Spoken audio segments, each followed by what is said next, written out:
अगर आप अपना घर बना रहे हैं या फिर आप अपना काम करा रहे हैं तो ये वीडियो आपके लिए मोस्ट इम्पोर्टेंट है। तो यहाँ पे मैं आपको एक दो तीन गलती जो हो रही है साइड पे वो मैं आपको बताऊंगा। सबसे पहली जो मिस्टेक है, जब भी आप बीम रेनफोर्समेंट बाइंडिंग वर्क करते हैं तो यहाँ पे देखा गया है जो एक मिस्टेक है, जो ये कॉलम के आप बार देख रहे होंगे, ये 1 2 3, ये तीनों कॉलम के जो बार है बीच में आ गए हैं और जो बीम आनी चाहिए थी, जो ये बार आना चाहिए था, जैसे आप नीचे भी देख पा रहे होंगे, जैसे अभी नीचे देख पा रहे होंगे, तो ये कॉलम का जो बार है जब जिसको बीम को डाउन किया गया है तो इन कॉलम के जो मेन बार हैं इसको बीम को डाउन नहीं होने दिया है।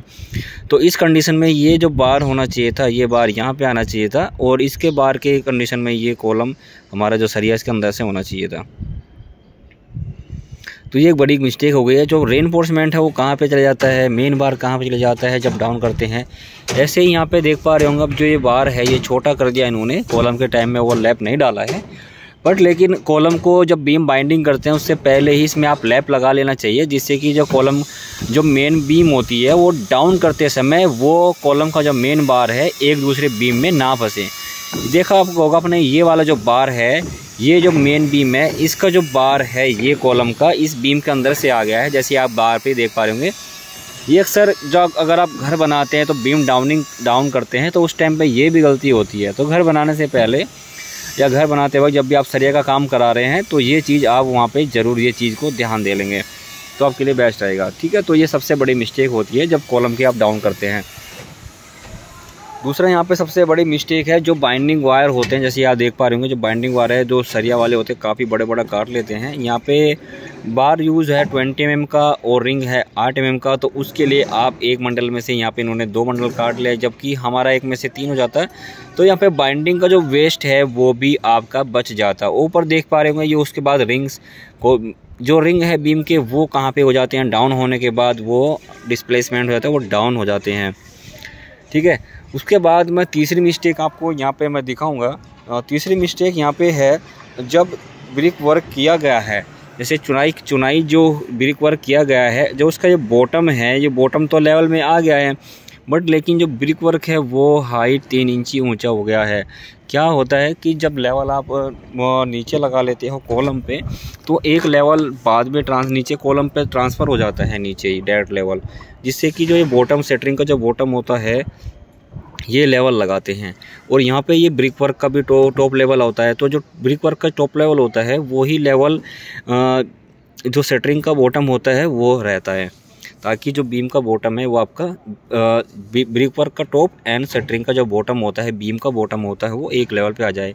बट लेकिन उन्होंने ब्रिक वर्क क्या कर दिया है, 3 इंची या 4 इंची ऊंचा कर दिया है। तो हमेशा ये भी हमेशा ध्यान देना चाहिए, जब भी आप ब्रिक वर्क करें जो डेट लेवल है, जो बीम का बॉटम रहता है उसी लेवल पर आपको लगाना चाहिए। जैसे भी यहाँ पर देख पा रहे होंगे तो ये बॉटम लगाया हुआ है, तो ये बॉटम बीम का बॉटम है। ठीक है, तो इसी के लेवल पे ब्रिक वर्क होना चाहिए था, जैसे कि एक बार देख पा रहे होंगे ये वाला है, तो ये लेवल ऊंचा कर दिया है, तो इसकी वजह से जो बीम है वो डाउन नहीं हो पाई है। तो यहाँ पे हमें एक अग्रता निकालना पड़ा, जिससे कि बीम ऊंची हो गई थी। जैसे यहाँ पे देख पा रहे होंगे अभी ये बीम निकाल रहे हैं, ये उसका ब्रिक है, ये ऊंची हो गई है और ये सभी को निकालना पड़ रहा है।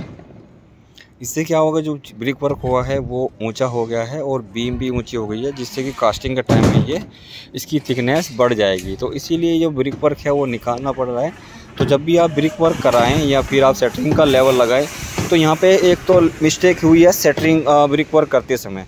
दूसरा मिस्टेक काफ़ी ये कर देते हैं कि जो लेवल होता है, जैसे टॉप पे जैसे यहाँ पे लगाया ट्रांसफ़र किया गया है, एक तो इसी लेवल में गड़बड़ कर देते हैं, डिस्प्लेसमेंट कर देते हैं, और साथ साथ ये जो बीम का बॉटम होता है इसमें लेवल डिस्प्लेसमेंट कर देते हैं। तो हमेशा लेवल बीम का जो बॉटम होता है तभी आप लगवाएं, जब तक आप सेटिस्फाई ना हो जाए कि हमारा बॉटम कहाँ पे रहना है। आपका मार्जिन, सभी जो मार्जिन होता है वो निकाल लेना चाहिए, क्या फ्लोर मार्जिन क्या रहना है, सीलिंग की हाइट क्या रहनी है, और छत का जो टॉप है वो क्या पे रहने वाला है। यहाँ पे एक मिस्टेक और दिखा देता हूँ मैं आपको, जैसे कि ये कॉलम का मेन बार है, ये 20 mm का है, जबकि जब कॉलम कास्टिंग करते हो तो ये पूरी ओवरलैपिंग लेंथ नहीं हो पा रही है। ठीक है, तो ये 20 के अगर हम हैं तो ये कम से कम 1 मीटर से ज़्यादा ऊपर होनी चाहिए ताकि ओवरलैप इसमें हो जाए। और ये ओवरलैप कम रह गई। और दूसरा मिस्टेक यहाँ पे ये रह गया कि जो ये जब बीम को डाउन किया गया है, ये वाला बार है, ये वाला बार जो बीम का जो आउटर, जैसे आप नीचे देख पा रहे होंगे, बीम का जो नीचे वाला बॉटम है, आउटर है, वो इस कॉलम के अंदर आ गया, जबकि ये वाला जो बार है ये बीम के बाहर होना चाहिए था। ठीक है, जिस कॉलम है इस कॉलम के ये मेन बार के बाहर, जैसे देख पा रहे होंगे, ये कॉलम के मेन बार के बाहर होना चाहिए था। जब भी आप काम कराए तो ये जो स्टील काम करते हैं तो ये ज़रूर आप चेक कर लें कि ये मेन बार या क्रॉस बार है वो सही है या नहीं है। ठीक है, और दूसरा ये भी सेटिस्फाई कर ले कि जो ब्रिक वर्क है, जो उसका टॉप लेवल है, वो बॉटम के बीम के बॉटम के लेवल पे आ चुका है या नहीं है। कहाँ पे विंडो का लेवल रहता है और किस लेवल पे आपका बीम रहता है, किस लेवल पे आपका ब्रिक वर्क रहना चाहिए। ठीक है, तो वो सेटिस्फाई पूरा होना चाहिए। तो मैंने काफ़ी वीडियो लेकर आ चुका हूँ, आप वो वीडियो को जरूर देख लेंगे तो आपके लिए बहुत इंपॉर्टेंट रहेगा। लेवल करते समय सावधानी हमें ये देनी चाहिए। ठीक है, तो ये चीज़ ध्यान देखेंगे तो आपको जो बीम रेनफोर्समेंट है इसमें भी आपको चेकिंग हो जाएगा। उसके बाद ये मिस्टेक है, जो भी आउटर जो बीम है, जैसे आपका ये बीम है आउटर वाला, उसके साथ में ये क्रॉस बीम है, तो इसकी जो डेवलपमेंट लेंथ है, जो भी इसकी एल है, इसके बाहर से होनी चाहिए। ठीक है, ये वाला जो बार है इसके ये बाहर से आनी चाहिए। और ये बीम है, जो ये वाला बीम है, ये इस बीम के अंदर रहना चाहिए, जिससे कि है ये वाला कैंची काम करेगा में जो इसकी लेंथ है, डेवलपमेंट लेंथ है, इसके बीम को बाहर से अंदर जो भी लोड इस बीम पे लोड भी आएगा तो लोड होने से जो बीम का जो टेंशन हो, जी स्केल होती है, फेल होने से इसको रोक देगा।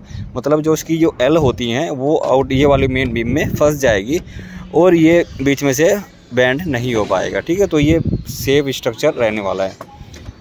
उसके बाद यहाँ पे देखेंगे जो एक्स्ट्रा बार प्रोवाइड की गई है, तो एक्स्ट्रा बार में देखेंगे जैसे कि इसकी एक्स्ट्रा बार जो है आउटर वाली बीम की, पहले बीम की ये वाली एक्स्ट्रा बार प्रोवाइड होनी चाहिए थी, बाद में ये वाली बार एक्स्ट्रा प्रोवाइड होनी चाहिए थी। तो देखा आपने इस वाली बार के में एक्स्ट्रा कैसे कितना गैप हो गया है और इस वाली बार में कम हो गया है। तो ये वाली एक्स्ट्रा अगर हम जैसे ये वाली एक्स्ट्रा है तो ये इस वाली बार के नीचे होती तो एक्स्ट्रा में ऑटोमेटिकली 1 इंची का गैप हो जाता।